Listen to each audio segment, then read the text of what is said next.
আমাদের কোনো পরিবারে যখন মেয়ে সন্তানের জন্ম হয় তখন মনে করা হয় যে এটা বাবা মার জন্য আশীর্বাদ হিসাবে আসে, এটা ভাগ্যের একটা লক্ষণ। আর আমি ব্যক্তিগতভাবে মনে করি যে সমাজে মণিপুরী সম্প্রদায়ের মানুষ থাকেন, এটাও একটা আশীর্বাদের লক্ষণ।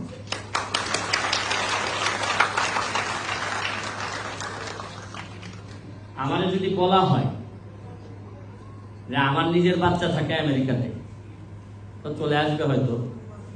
যদি বলা হয় যে কোন দেশের বাচ্চা বা কোন জাতির বাচ্চা দেখতে খুবই সুন্দর, আমেরিকান, ব্রিটিশ বা বাংলাদেশি অরিজিন যারা বিদেশে থাকেন, আমি বলবো কেউ নাই, কেন আমার বাচ্চাও না, মণিপুরী সম্প্রদায়ের বাচ্চারা সবচেয়ে বেশি সুন্দর।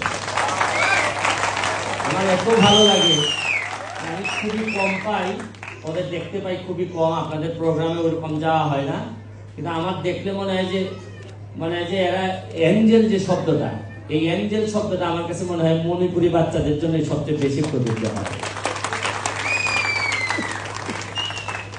আমি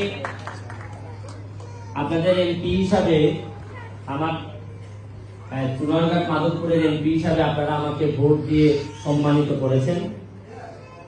আমার কিন্তু বিশ্বাস করেন যে সব জায়গাতে আমি গর্ববোধ করি যে আমি অনেক ভোট পেয়ে এমপি হয়েছি, এইগুলাতে আমি গর্ববোধ করি না।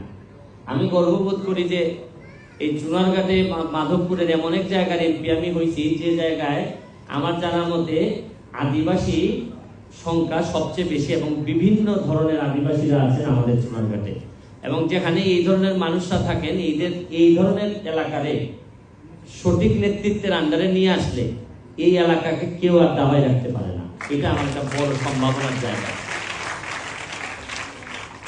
আপনারা জানেন যে সাতচুরিতে ত্রিপুরা সম্প্রদায়ের লোকজনের একটা ব্রিজ ওনারা বানাতে পারতেছিলেন না, মাত্র মানুষ মনে হয় এখানে 40-50 জন থাকেন। তো সরকার কোনোভাবেই সাহস করতেছিলেন না যে এত বড় ব্রিজ, এটা খালি ভাঙতে ভাঙতে বড় হইতেছে। তা আমি সাহস করে এমপি হওয়ার আগে আমি ব্রিজটা বানাই ফেলছিলাম, পরে উদ্বোধন করছি আমি এমপি হয়ে। তা আমার কাছে মনে হয়েছে যে অল্প মানুষ, তারা ত্রিপুরা সম্প্রদায়ের লোক, তারা মানুষের সংখ্যায় কম হইলেও আমরা যদি তাদেরকে প্রোটেকশন দিতে না পারি, তাহলে মেজরিটি হিসাবে আমার কাছে মনে হয়েছে যে এটা আমাদের জন্য বদনাম হয়, এটা আমাদের ব্যর্থতা। এই ব্যর্থতা অন্তত আমি এমপি থাকাকালীন সময়ে এইটা আমি হইতে দিব না। আর আরেকটা কথা বলি, আমার খুব সৌভাগ্য যে আপনারা জানেন যে আমি সংস্কৃতি মন্ত্রণালয়ের স্থায়ী কমিটির মেম্বার আমাকে করা হয়েছে। আমি ভাবতেছিলাম যে আসলে সংস্কৃতি মন্ত্রণালয়ের স্থায়ী কমিটির মেম্বারের কাজটা কি। তো যাই হোক, আমার সভাপতি হচ্ছেন কি আসাদুজ্জামান নূর। তো আমি ওনারে প্রথম মিটিং এ গিয়ে দেখলাম যে একটা সুবিধা হয়, সংস্কৃতি মন্ত্রণালয়ের স্থায়ী কমিটির মেম্বার হইলে আমার এলাকায় আপনারা যে একটি সাংস্কৃতিক একটি একাডেমি বা একটা একাডেমি খোলার চিন্তা করতেছেন, এইটার জন্য সবচেয়ে ভালো যে জায়গায় যে এমপি থাকেন, এটা আমি সংস্কৃতি মন্ত্রণালয়ের স্থায়ী কমিটির মেম্বার। এটা আমার একটা দুঃখ ছিল যে আমি ব্যারিস্টার মানুষ, আমারে আইন মন্ত্রণালয়ের স্থায়ী কমিটিতে দিলে মনে হয় ভালো হইতো, অথবা আমি ফুটবলার মানুষ, আমাকে স্পোর্টসে দিলে ভালো হইতো। তখন আমার একটা ছোট্টখাটো দুঃখ বোধ ছিল যে সংস্কৃতি মন্ত্রণালয় কেন দিল। কিন্তু আপনাদের এই মিটিং এ এসে মনে হয়েছে যে আরে আমার তো ভালোই হয়েছে, আমি অন্তত ওনাদের জন্য একটা একাডেমি করতে পারি। মাঝে মধ্যে আমি শুনছি যে আপনি অনেক সময় নাকি সৃষ্টিকর্তা নাকি আপনি যে প্ল্যান করেন, এই প্ল্যানকে উনি ডেস্ট্রয় করে দেন। কারণ হচ্ছেন যে উনি অন্তত জানেন যে এই প্ল্যানই যদি উনি ইমপ্লিমেন্ট করতেন, তাহলে এই প্ল্যান আপনাকে ডেস্ট্রয় করে দিত। তো আমার কাছে মনে হয়েছে যে এই দুই ডিপার্টমেন্টে না থেকে আপনাদের ডিপার্টমেন্টে যে আমি আসতে পারছি, সংস্কৃতি মন্ত্রণালয়, এটা আমার জন্য উপরওয়ালার একটা ভালো খেলা আমার কাছে মনে হয়। আমি এখানে আপনাদের বা আমাদের চুনারঘাটে সংখ্যায় অনেক কমে গেছেন মণিপুরী সম্প্রদায়ের লোকজন। আমি আমাদের অরুণ দাদার সাথে কথা বলতেছিলাম, উনি বললেন যে এখন মনে হয় প্রায় 4-5 হাজার আছেন, আগে আরো বেশি ছিলেন, কমে যাচ্ছে সংখ্যায়, কারণ হয়তো কেউ ইন্ডিয়া চলে গেছেন বা অন্য জায়গায় চলে গেছেন। তা আমি আসলে বলতে চাই না যে আমি কি কি করব, কি কি করলে সংখ্যায় বাড়বে, তবে আমি একটা জিনিস আপনাদেরকে বলে যেতে চাই যে যদি আমি 5 বছর আর বেঁচে থাকি, আর যেভাবে আমি বিউটিফিকেশনের কাজ শুরু করছি চুনারঘাটের আর মাধবপুরের, আরে বেশি দিন না ইন্ডিয়ার মণিপুর থেকে মেয়ে বিয়ে দিবে এসে আমাদের চুনারঘাট।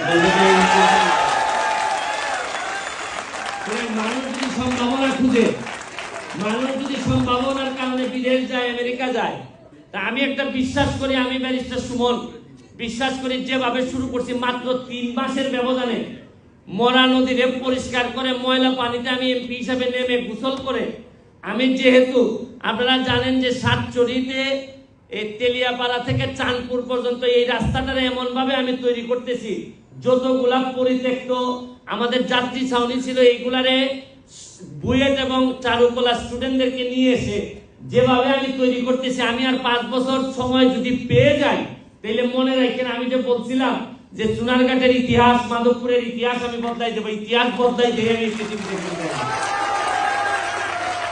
কেন যায় মানুষ ইন্ডিয়াতে আমেরিকাতে। শুনেন, আমরা যে যোগ্যতা আমার একটা ফুটবল একাডেমি আছে, এই ফুটবল একাডেমিতে আপনি কি জানেন যে 8 জন মেম্বার হচ্ছে গিয়ে এই আদিবাসীদের সন্তান। চা বাগানের আছে হচ্ছে গিয়ে 6 জন, ত্রিপুরার হচ্ছে গিয়ে সুবনদেব বর্মন, এরা এখন সবাই এখন যে যার মতো ন্যাশনাল লেভেলে খেলতেছে।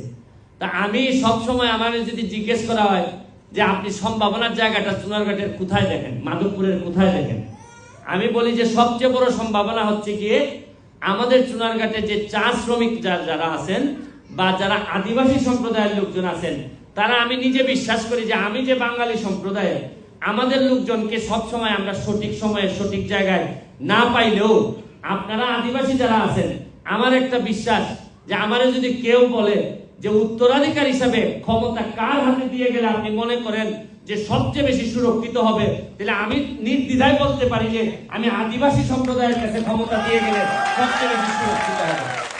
শুনেন, নিজের ঘরে জন্মাইলেই কেউ উত্তরাধিকার প্রকৃত হয়ে যায় না, আমার রক্তের হইলেই প্রকৃত উত্তরাধিকার হয় না। আমি গ্যারান্টি দিতে পারবো না যে আমার ছেলে ভালো মানুষ হবে, ভালো নেতা হবে।